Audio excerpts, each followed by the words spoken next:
And harsh spending cuts in the education sector in the UK have forced more than half of all schools to increase class sizes.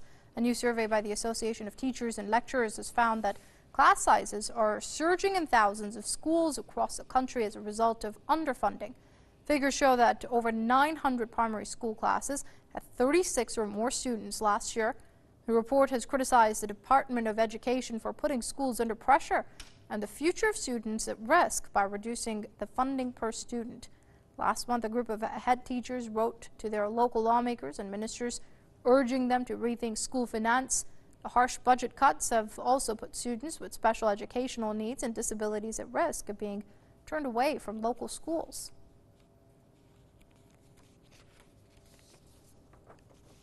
Well, let's get the breakdown from our correspondent Amina Taylor, who joins us live from London with the very latest. Now, Amina, just walk us through what these numbers mean. 36 or more students per class, funding cuts everywhere. It's just a snapshot of what's happening throughout the public services in the UK.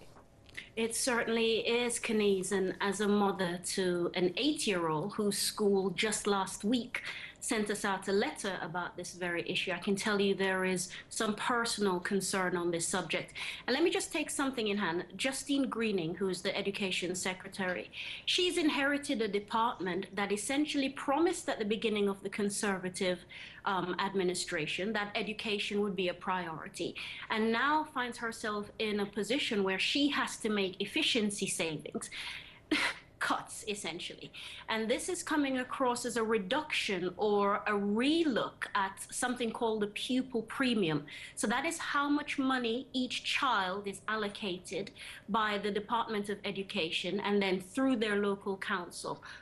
By the government. So there are some schools that will oddly, because of their postcode and because of pupil numbers within that school, will actually find themselves getting a little bit more on that budget. So before I paint an entire picture of doom and gloom, I have to be correct with the facts here.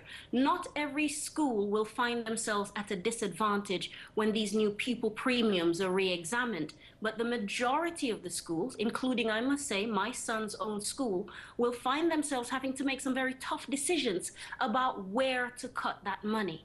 After all, you're in a situation where, do you remove a teacher? Do you remove a teaching assistant who may be placed there specifically to deal with a child with a particular learning difficulty? If you're dealing with children who, in some of these mixed ability classes, as you get with state schools here, the abilities are all over the chart. So you might have some high-performing children, but you may have children who need that little extra support.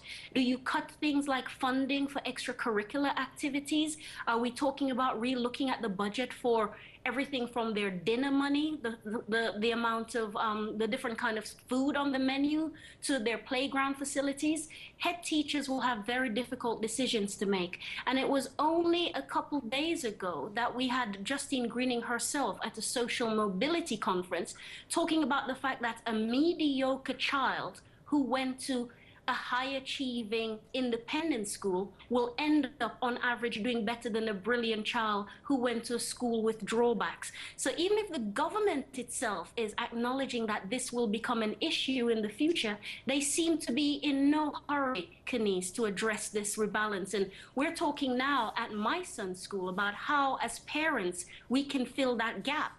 And that hardly seems fair, does it? No, it doesn't, Amina, but it all boils down to that word budget, right? When it comes to where cuts should take place and where shouldn't, why is education something the British government is willing to compromise on? Well, they will tell you a slightly different story. They're saying they're making it fair and that, incredibly, they don't have resources to go around, that teachers have to be perhaps smarter with the way in which they make efficiencies within their school. What I would say on that is, Theresa May has been very clear that social mobility will be one of the government's key priorities here. But where they're focusing that level of social mobility is within something called a grammar school, where the children are tested on their ability to be particularly academic, and then they're streamed off to those different schools. This was something that was almost consigned to the bins of history here, because it clearly didn't help social mobility. You were still aided and abetted by how much money your parents had, how much money they were prepared to spend on your education, again, going back to how much cash they had. So it's not just about having a bright child. What else supports that? Why would you have a child who's doing very well at school and then come home and there's no heating or there's not enough money for the right kinds of foods? So the government plowing millions into something that's already proven not to aid social mobility just seems to me the wrong kind of approach. And very briefly, let me just add something to the mix. A third of MPs in the House of Parliament went to private school. That means a third of our lawmakers actually had the best educational possibilities paid for by their parents or whomever, compared to just 7% of the population. I think that tells you everything you need to know about where the priorities are when you consider that 52% of Conservative MPs actually had that leg up in life. So maybe they can't quite see what the fuss is all about. It really puts things into perspective now, doesn't it? Press TV's Amina Taylor, they're reporting from London via Skype. Amina, thanks for that roundup there for us.